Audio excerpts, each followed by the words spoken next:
तीन दामाद की सास पार्ट 2। अब तक आपने सुना कि कावेरी जी अपनी तीनों बेटियों ईशा, मोहिनी और सुहाना की शादी तीन घर जमाई लड़कों के साथ करवा देती है। उन्हें लगता है कि ये लड़के शायद घर का कामकाज संभाल लेंगे, लेकिन उनके तीनों घर जमाई बहुत आलसी थे। वो नौकरी भी नहीं करते थे और बाहर का काम भी नहीं। कावेरी जी ने अपनी बेटियों से कहा कि वो प्रेगनेंसी का बहाना बनाकर अपने पतियों को सबक सिखाए। अब सुनिए आगे। मम्मी, आपने जैसा कहा था हमने वैसा ही किया, लेकिन देखिए ना, विवेक का हाल तो वैसा का वैसा ही है। घर में ना सुबह का नाश्ता बनता है और ना खाना। नौकरी पर जाने की बात करूं तो खाने को दौड़ते हैं मुझे। हाँ मम्मी, मैंने भी सुमित को कितनी बार कहा कि अगर नौकरी नहीं करनी तो कोई छोटी सी दुकान ही खोल लो, घर का खर्चा कैसे चलेगा। देखो दोपहर के 12 बजने आए और जनाब अभी तक सो रहे हैं। हाँ मम्मी, ईशा और सुहाना ठीक कहती हैं। अविनाश का भी यही हाल है। जब मैंने अपनी प्रेगनेंसी के बारे में कहा तो मुझसे कहने लगा, अरे दूसरी लड़कियां तो 9-9 महीने तक नौकरी करती है, बस डिलीवरी के टाइम छुट्टी लेती है। मोहिनी, तुम भी नौकरी करो। अब मुझे कहाँ नौकरी मिलेगी। मम्मी बताओ अब मैं क्या करूँ। हे भगवान, क्या सोचकर घर जमाई दामाद लाई थी मैं कि मेरी बेटियां मेरे पास रहेंगी और खुश रहेंगी, लेकिन इन आलसी दामादों ने तो हमारी जिंदगी को भी प्रॉब्लम में डाल दिया है। मैं तो कहती हूँ मम्मी, हम लोग वापस अपनी जॉब पर जाना शुरू कर देते हैं। बता देते हैं इन लोगों को कि हमने प्रेगनेंसी का बहाना किया है। नहीं नहीं बेटा, ऐसी गलती भी मत करना। अगर तुमने ऐसा किया तो इन तीनों की आदत और ख़राब हो जाएगी। अरे आज नहीं तो कल कभी तो तुम प्रेग्नेंट होगी, तब वापस यही प्रॉब्लम आएगी। तब क्या करोगी तुम तीनों। हाँ मम्मी, आपकी बात तो बिल्कुल सही है। इन लोगों को तो सुधारना ही पड़ेगा। लेकिन कैसे? अपने बच्चों के आने की खबर सुनकर भी इन लोगों पर कोई असर नहीं हो रहा। पैसे कमाने के लिए घर से बाहर निकलना ही नहीं चाहते ये तीनों। अब मेरे दिमाग में एक प्लान आया है। तुम तीनों चिंता मत करो, उन तीनों को बुलाओ, फिर मैं बात करती हूँ। थोड़ी देर बाद कावेरी जी अपने तीनों दामादों को सामने बुलाकर अपनी बात कहना शुरू करती हैं। अविनाश, सुमित और विवेक, देखो बेटा, मैं ना तुम तीनों से बड़ा प्यार करती हूँ, इसीलिए तो तुम्हें घर जमाई बना कर रखा है मैंने। अरे मम्मी जी, सीधे सीधे कहिए ना, क्या बात है। प्यार तो हम भी आपको बहुत करते हैं। अरे मम्मी जी, आपकी इज्जत भी बहुत करते हैं। अरे भाई, आपके जैसी सास और कमाने वाली बीवी सबको मिलती है क्या? हाँ मम्मी, विवेक और सुमित ठीक कह रहे हैं। आपकी बेटी से शादी करके मेरी तो ज़िंदगी ही अच्छी हो गई है। जानती हूँ मैं, और ये भी जानती हूँ कि तुम तीनों अपने अपनी बीवियों से बहुत प्यार करते हो। बेटा, बात ऐसी है कि हमारे कुल गुरु ने कहा है कि प्रेग्नेंट होने के बाद मेरी तीनों बेटियां शुरू के 4 महीने हमारे गांव में जाकर रहेगी, जहां मेरे चाचा जी रहते हैं। अरे लेकिन क्यों मम्मी, गांव में जाकर रहने की क्या ज़रूरत है इन तीनों को। वो क्या है ना बेटा, हमारे परिवार को एक श्राप है। अगर मेरी बेटियों ने यहाँ पर बच्चा पैदा करने की कोशिश की तो उनके बच्चों को कुछ भी हो सकता है। इसलिए अब से लेकर 4 महीने पूरे होने तक इन्हें गांव वाले घर में रहना पड़ेगा। हाँ तो इसमें प्रॉब्लम क्या है मम्मी जी? हम भी वहाँ जाकर रहेंगे, पिकनिक मनाएंगे। अरे भाई, बीवी जहाँ हम भी वहाँ।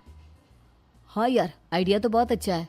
शहर की ज़िंदगी में रह रहकर परेशान हो चुके हैं, अब कुछ दिन गांव में बिताएंगे। तुम लोग समझने की कोशिश क्यों नहीं करते। तुम में से कोई भी वहाँ नहीं जा सकता, और मैं यहाँ रहूँगी ना तुम तीनों के साथ।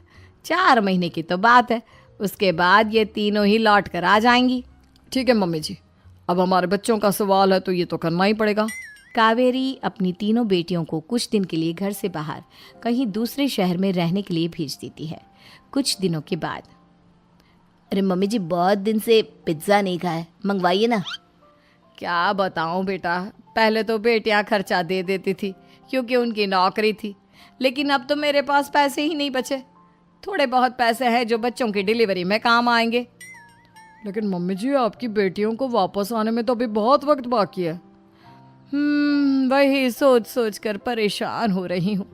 सोच रही हूँ कल से दूध भी बंद करवा देती हूँ। अब दूध वाले को देने के लिए पैसे भी तो नहीं है ना। अरे नहीं नहीं मम्मी जी, अगर दूध भी बंद करवा दोगी तो मुझे चाय कहाँ से मिलेगी, और चाय के बिना मैं तो मर ही जाऊंगा। क्या करूं बेटा, इसके अलावा हमारे पास कोई ऑप्शन नहीं है, मेरे पास पैसे ही नहीं बचे। इस तरह कावेरी जी धीरे धीरे अपने तीनों दामादों को पैसे देना बंद कर देती हैं और घर में खाने पीने की चीजें लाना भी बंद कर देती है। अब वो तीनों बुरी तरह से परेशान होने लगे थे और इसलिए एक दिन तीनों प्लान करके घर से बाहर निकलते हैं और बाजार में जाने के बाद यार अच्छा खाना खाए हुए कितने दिन हो गए, पता नहीं कब अच्छा खाना मिलेगा। हमारी बीवियों के जाने के बाद तो हमारी हालत भिखारियों जैसी हो गई है यार। कुछ भी हो, मुझे तो आज पिज्ज़ा खाना ही खाना है। जेब में 1 रुपया नहीं और पिज्जा खाएगा, कहाँ से आएंगे पैसे? अरे देख वहाँ सामने बोर्ड पर क्या लिखा हुआ है, कंप्यूटर पर काम करने के लिए एक आदमी की आवश्यकता है। भाई मैं तो जा रहा हूँ, काम करूँगा और शाम तक पैसे लाकर आराम से पिज्ज़ा खाऊंगा। जा जा, तुझे कोई काम नहीं देने वाला, हम तो घर जा रहे हैं। चल भाई सुमित। सुमित और अविनाश वहाँ से चले जाते हैं और विवेक उस कंप्यूटर शॉप पर सारा दिन काम करके 5,000 रुपये कमा कर घर लौट कर आता है और अपने खाने के लिए अच्छी अच्छी चीज़ें भी लेकर आता है। ये देखकर विवेक और सुमित के दिल में भी कुछ पैसे कमाने की इच्छा जागती है। अरे सुबह सुबह कहाँ चल दिए तुम? मम्मी जी एक बहुत अच्छी जगह मिली है, कंप्यूटर पर काम करने के 5,000 मिले थे कल मुझे। अगर रोज़ काम करूँगा तो पूरे 40,000 की तनख्वाह।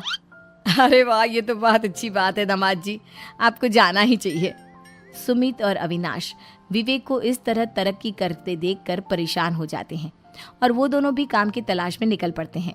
धीरे धीरे उन दोनों को भी काम मिल जाता है। अब कावेरी के तीनों दामाद छोटी मोटी नौकरी करके अच्छा पैसा कमाने लगे थे। एक दिन कावेरी उन्हें अपने पास बुलाती हैं। अरे वाह, विवेक 40,000 कमा लेता है, अविनाश 60,000 और सुमित तुम भी 40,000 के आसपास कमा ही लेते हो। कुल मिलाकर तुम अच्छे खासे पैसे कमा रहे हो बेटा। हाँ मम्मी जी, बहुत मज़ा आता है जब महीने के एंड में मोटी रकम हाथ में आती है। पूछिए मत मम्मी जी, घर में रहकर रोटी बना बना कर और तो जैसा महसूस होने लगा था मुझे तो। हाँ बेटा, तुम तीनों की बात तो बिल्कुल ठीक है और जानते हो अब तुम तीनों की पत्नियां भी वापस लौट कर आने वाली है।